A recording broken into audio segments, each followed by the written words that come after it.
Hello, everybody, and welcome to another episode of Regis Story Does Level Design. With this, we have the expansion of the Lone Rider. The white boxing is now complete, and we are ready for the set design phase, which will be done by the end of next week. And what that will have is all of these will be replaced with a prefab that I'm going to make of a shed. And I ended up replacing one of the walls that I previously had with a bunch of smaller platforms. I'll be able to show you why later on. But I also ended up figuring out how to get the physics to work just right without having to break it apart. What you have to do is you have to unglue your object once you have it in the proper spot, and then you can choose to activate the physics on one object. The issue is that if you have it break and then activate physics on it, what it'll do is it will either put physics on the entire object as a whole, and then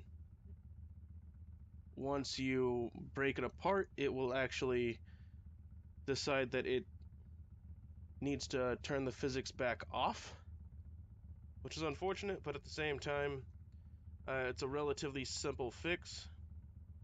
So for the very end, we now have, a C4 explosion, and this building will appear as though it's breaking apart. So once I set design this area, there will be objects and stuff in here that will end up, being able to look appropriate for an explosion to go on in here as the Lone Rider gets to the end of the track. I have replaced the floating pillars with actual pillars, and it's a little bit difficult in this area, but at the same time, it's just difficult enough with the difficulty level that I'm going for. I have finally found a suitable time and amount of crashes that you can get to for the gold medal. That is going to be a maximum of 3 crashes and under 1 minute and 25 seconds. Because the fastest time that I was able to get with 0 crashes was 1:10. I know that you could get a better time, however, with my skill level and also like the amount of ways that you can end up getting crashed, your time may go down. There was a rock up here that was showing in the viewport right here, so I removed that because none of the rocks over here really matter because none of them should be in the scene anyways when you're driving through, or at least seen in the scene. I have also fixed it to where this no longer looks like a bunch of generic cars. I figured out that you can change the colors of the cars and their properties, and that we now have multiple colors in there. I added some start for set design and also finished white boxing for up up on the little hills up above. What this will do is this will, show that people were moving off of this pathway over here, coming up here, and made their camp alongside not just the canyon right here, but also on the cliff sides above. What I want to end up doing is adding some more set design back here as well, because when you're on the rocks, that is clearly visible, and having this wide open just doesn't quite feel right for me. Our total complexity is actually relatively low, which is nice. That means that there would be a lot more that I could work with to add in a lot of more detail. However, with time restrictions on what I want to do, and also this being my first time in the editor for this, I feel as though redoing this would be an entirely new project instead of just polishing this one piece over and over again, as there are various areas that I could work on, potentially, future levels for this. And for now, I will show you the various paths that you can go on from here. But before I do, I fixed this area right here. Before, it was very easy to crash here, even if you were starting from the checkpoint, which was a tad bit upsetting. So what I ended up doing is I lengthened these steps after some playtesting to be able to figure out just what felt the best, as you can launch from here straight through the steps. So with this length, I was able to actually land safely and then continue forward. However, for now, I'll just click on this so that we start here and show you the track. See, so now this background looks so much better than it did before, because there's actual variation of the colors, which is always good to have. And that checkpoint right there is so that if you crash, you have to take the secondary path, which I can show off now.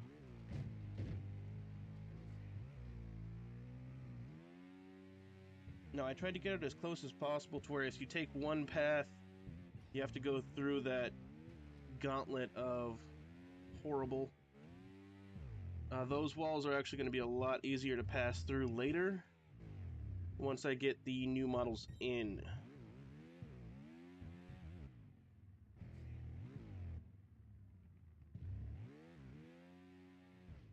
And then here I'll be able to show the explosion.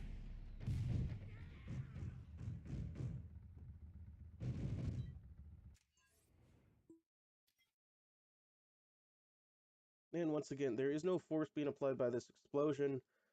All you have to do to make this work is you set up your trigger boxes to do you just fine, and then you set up an effect. So effect on hit of this trigger box will activate this explosion, and then hitting the other trigger box will activate physics on every one of these objects.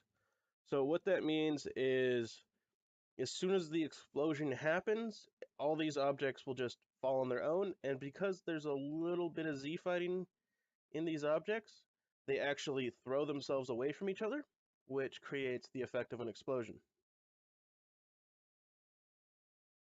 Right here, I fixed this area up nicely because before it was very easy to just crash coming in here, either coming up to the lip that was right here or at the very beginning. So I sunk this down a bit, and I ended up adding a new piece in here that will actually turn this into a full lip to launch you up a little bit.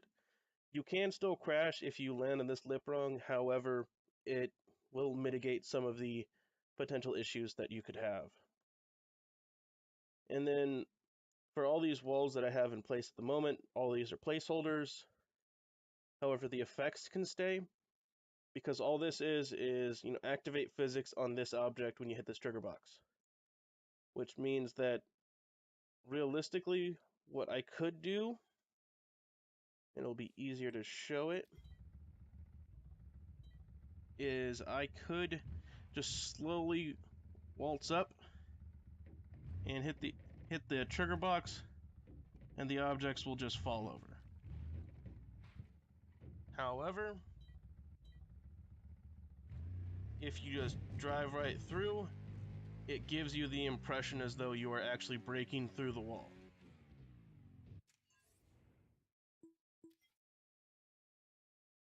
And the way that this is currently working, and the fix I want to do to it, is that if you launch off this jump onto the roof, it slows you down enough getting from this roof to the ground and doesn't leave you enough space to be able to make the jump most of the time over to this roof. I was trying to incentivize that you should try to stay on the rooftops, but I didn't want to force you to have to try to stay on the rooftops by making the checkpoint over here. So adding the checkpoint after the jump makes it to where these 4 walls will need to be broken through in order to make it past. And it's as easy as just, putting the rider as far back as possible, that way his head's protected, and then slamming all the way through, giving a little bit of a feel of realism, while also giving you the joy of being able to destroy something. The only unfortunate part is right here, because this is such a tight, compact space compared to the actual main item that it will be, and double checking the weight of the object, we can see that it currently weighs 74 kilograms, whereas the other objects I had of around 50. So the amount of force that I can apply to them is actually lower on these small blocks, which means that I throw them slightly less distance. Because these objects right here, I placed at 54 kilograms. I was just trying to get it around 50 just for playtesting and to make sure that I, could build this properly before I actually ended up going into the finishing of the white boxing.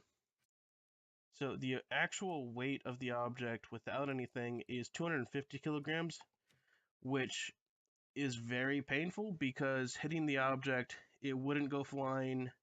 It didn't feel like you were crashing through it. It felt like you were trying to move a heavy object, and with this being made out of wood, it just didn't feel proper. So that will definitely be fixed once the final level, or once the level is finally complete. And this big block will now be a smaller little wooden piece. So the odds of this crashing into you are low, and the odds of this small one that bounces across the ground coming back and clipping you in the head would also be minimized. So for now, this is everything that I have added. However, in the future, it should look a lot better with the set design complete. I did keep the sun in the same location because the glare wasn't nearly as bad as I thought it was once I was in game. It wasn't too distracting because by the time you actually get the camera centered on these pillars, you can see just fine. Thank you all for watching. If you liked the video, hit that like button. If you want to see more, hit that subscribe. And if you have anything that you would like to say, good or bad, leave it in the comment section below. My name is Regis Jerry, and you have yourself a nice day.